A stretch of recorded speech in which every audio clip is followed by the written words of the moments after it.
भाई काफ़ी सारे बच्चों ने जिन्होंने नेट जेआरएफ या आईआईटी गेट क्वालिफाई कर लिया है या किसी आईआईटी का या किसी यूनिवर्सिटी का स्टेट या सेंट्रल है उनका एंट्रेंस एग्ज़ाम क्वालिफाई कर दिया है और उनको पीएचडी में एडमिशन लेना है, तो वो मेरे से एक सवाल पूछते हैं कि सर वहाँ पर हम इंटरव्यू की तैयारी कैसे करें, हमसे इंटरव्यू में कैसे क्वेश्चन पूछे जाएंगे। ठीक है बात। तो मेरा उनको कहना ये होता है जब भी आप कहीं अप्लाई करते हो तो वहाँ पर आप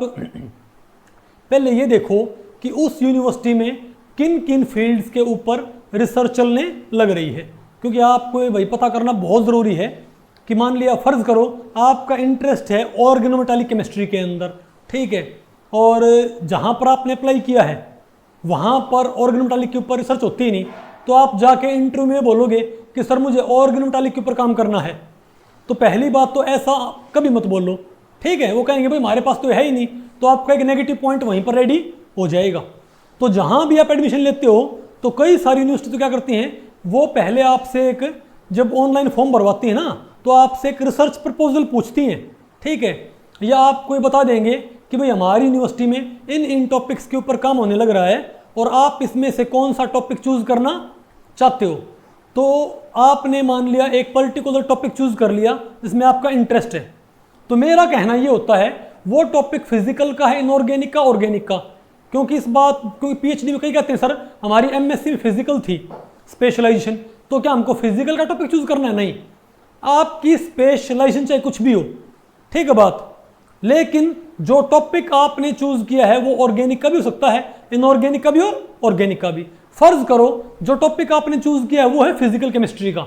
ओके, तो सबसे पहले वो टॉपिक मान लिया है भाई, वो टॉपिक है कि ट्रांजिशन मेटल्स की स्पेक्ट्रल प्रॉपर्टीज या लैंथेनाइड्स की स्पेक्ट्रल प्रॉपर्टीज से भाई वो क्या है रिलेटेड। तो जो टॉपिक आपने चूज किया है ना सबसे ज्यादा तैयारी उसके अराउंड करो, क्योंकि आमतौर पे पहला क्वेश्चन ये होता है कि भाई हाँ भाई आप किस टॉपिक में पीएचडी करना चाहते हो, तो आप बोलोगे सर मुझे पीएचडी करनी है ऑर्गेनिक कंपाउंड्स के लैंथेनाइड कॉम्प्लेक्सेस और उनके स्पेक्ट्रल जो एनालिसिस वो करने हैं, ठीक है, ऐसा कुछ, ठीक है। तो वो सबसे पहले आपसे पूछेंगे हाँ भाई लैंथेनाइड से बताओ फला लैंथेनाइड की जो ग्राउंड स्टेट है वो क्या होती है, या फला लैंथेनाइड का कलर कैसा होता है, या फला लैंथेनाइड का मैग्नेटिक मोमेंट क्या होगा। तो मेरे कहने का मतलब क्या है कि जो टॉपिक आप चूज करो ना सबसे ज्यादा जो टॉपिक आप अपने मुंह से बोलोगे कि मुझे इसमें पीएचडी करनी है, चांसेस ये होंगे सबसे ज्यादा क्वेश्चन आपसे उस टॉपिक के अराउंड पूछे जाएंगे, तो उस टॉपिक के ऊपर अपनी ज्यादा पकड़ रखो, क्लियर। उसके बाद फिर भाई ये देखो वो टॉपिक पर्टिकुलरली इनऑर्गेनिक में ज्यादा पड़ता है फिजिकल में कि ऑर्गेनिक में, क्योंकि वो जिस स्ट्रीम में पड़ेगा ना, ठीक है, उस स्ट्रीम के बारे में आप ज्यादा पढ़ो आमतौर पे, ठीक है बात। और अगर ऐसा नहीं हो तो जो आपकी खुद की स्ट्रीम है, क्योंकि एक आध टीचर ये बोल देता है हाँ भाई आपकी स्ट्रीम क्या थी, आपने बोला सर मेरी स्ट्रीम फिजिकल थी, तो आपसे फिजिकल क्वेश्चन पूछ सकता है। तो सबसे ज्यादा तैयारी आपने करनी होती है जिस टॉपिक को आपने बोला है उस टॉपिक से रिलेटेड जो कॉन्सेप्ट्स हैं आपके एमएससी के अंदर वो पढ़ने आपके लिए जरूरी हैं। फॉर एग्जाम्पल अगर आपने बोल दिया कि भाई मुझे कॉम्प्लेक्स तैयार करने हैं ट्रांजिशन एलिमेंट्स के, तो ट्रांजिशन एलिमेंट्स यानी कि जो कोऑर्डिनेशन केमिस्ट्री है वो ज्यादा पढ़ के जाओ, ठीक है बात,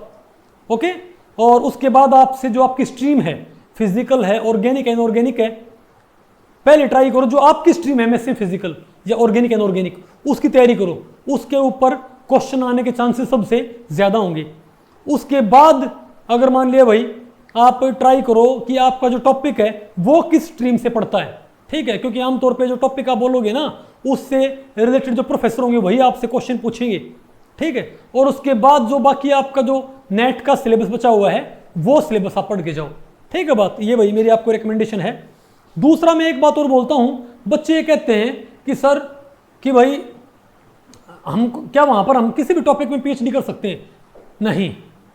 जिन टॉपिक्स में वहां पर यूनिवर्सिटी में पीएचडी चली हुई है, रिसर्च चली हुई, उन्हीं पे आप काम कर सकते हो, ठीक है बात। तो अगर मान लिया कोई टॉपिक आपको पता नहीं कि फला यूनिवर्सिटी में किन किन टॉपिक के ऊपर काम चलने लग रहा है, तो आपने अपनी मर्जी से बोल दिया, तो वो ये बोलेंगे कि हाँ भाई क्या आपको क्या बोलते हैं nano particles, light emitting nano particles पे काम कर, आप बोलोगे सर मेरा interest light emitting nano particles में है, तो वो आपको ये बोल देंगे कि भाई हमारे यहाँ तो लाइट एमिटिंग नैनो पार्टिकल्स पे रिसर्च होती ही नहीं, तो आपका यहाँ पर भाई एडमिशन में कोई फायदा होगा ही नहीं आपका तरफ से। आप कभी ऐसे मत बोलो कि मुझे इस पे ही करनी है, आप ये बोलो कि सर मेरा इंटरेस्ट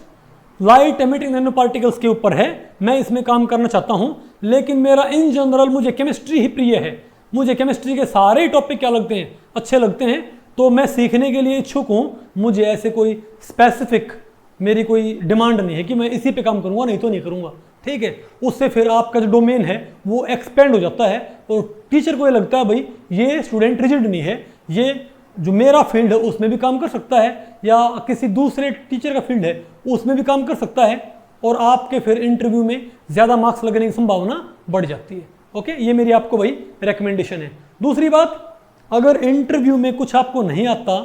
तो ये नहीं कहना होता कि सर ये मुझे नहीं आता, आप ये बोल सकते हो कि सर मुझे रिवाइज किए हुए काफ़ी वक्त हो गया है, ठीक है, मुझे नेट जेआरएफ का पेपर देने के बाद काफ़ी वक्त हो गया है, ठीक है। उसका गलत आंसर देने की बजाय, पहली बात तो गलत आंसर देना सबसे बुरा है, उसके बाद ये मत कहो कि सर मुझे बिल्कुल नहीं आता, आउटराइट मत बोलो ये, उसको लगे अब इसको ये आज भी नहीं आता और पहले भी नहीं आता था, आप उसको बोलो कि सर ये जो टॉपिक्स हैं ये मैंने नेट जेआरएफ के आसपास पढ़े थे और अब बिल्कुल मेरी मेमोरी से निकले हुए हैं, तो वो इस बात को समझते हैं कि भाई एग्जाम देने के बाद बच्चा थक जाता है और आराम करता होता है, तो हो सकता है उसको पहले आते हो। ओके, तो आपने ये भाई इंटरव्यू पैनल के सामने ये बात आपने ध्यान रखनी होती है, ठीक है। कोई और आपका डाउट हो तो आप मुझे नीचे कमेंट सेक्शन में पूछ सकते हो।